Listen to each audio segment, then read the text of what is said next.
L'histoire de Saïda commence en l'an 1485, à l'époque de l'Espagne musulmane, et plus précisément dans la ville de Grenade, en Andalousie.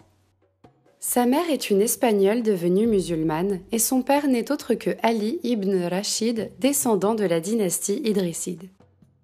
Malheureusement, en 1492, des souverains espagnols se rebellent et lancent la Reconquista, qui consiste à récupérer les territoires aux musulmans.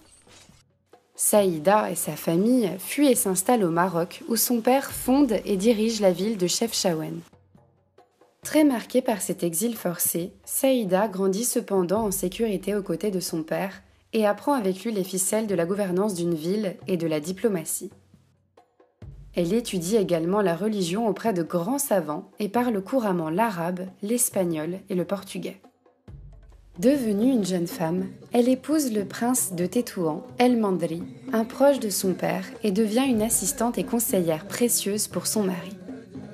Malheureusement, El Mandri décède en 1515. Saïda a alors 30 ans et lui succède comme gouverneur de la ville de Tétouan.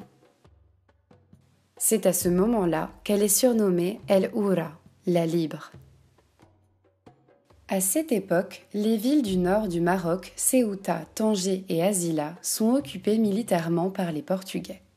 Saïda, toujours animée d'un farouche esprit de revanche contre les Espagnols et les Portugais qui l'ont chassée étant petite, se lance alors dans la résistance.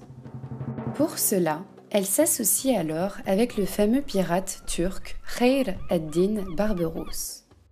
Ensemble, ils repoussent les bateaux ennemis, s'emparent de leur butin et réclament des rançons en échange des prisonniers. À l'âge de 45 ans, elle se marie avec le roi du Maroc, Ahmed el-Ouatassi. Son amour pour elle est tel que c'est lui qui fait le déplacement jusqu'à Tétouan pour le mariage. Bien que remariée, c'est toujours elle qui gouverne la ville de Tétouan, et ce pendant près de 30 ans. En 1542, elle est cependant renversée par certains membres de sa famille, devenus alliés des Portugais. Déchue de sa ville et dépouillée de ses biens, après une vie de lutte, elle retourne à Chefchaouen où elle finit ses jours dans la tranquillité et le repos. C'est ainsi que se termine l'histoire lumineuse de Saïda El Oura, une femme libre, forte et indépendante. À bientôt pour une prochaine vidéo.